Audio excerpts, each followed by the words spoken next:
Kementerian Pertanian sebagai instansi yang menjadi leading sektor bagi pengembangan pertanian di Indonesia memiliki tugas dan fungsi utama yaitu meningkatkan produksi dan produktivitas hasil pertanian menuju swasembada pangan.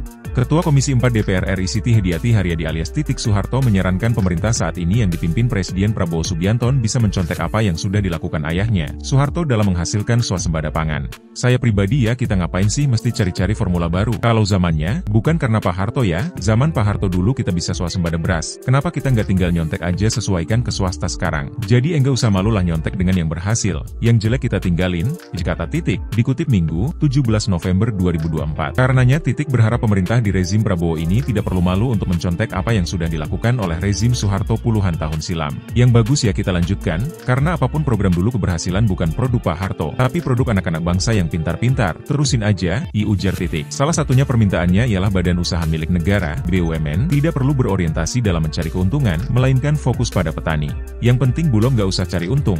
Dia khusus meningkatkan kesejahteraan petani, disebut Titik. Mengenai permintaan Mentan Amran Sulaiman yang meminta adanya satu komando di mana Bulog dan BUMN pangan lain berada di bawah Kementan, ia menyerahkannya kepada Presiden Prabowo Subianto. Sebelumnya, Menteri Pertanian, Mentan Amran Sulaiman menyatakan keinginan agar satu komando dalam hal pengelolaan pertanian demi program swasembada pangan yang ditargetkan Presiden Prabowo segera terwujud.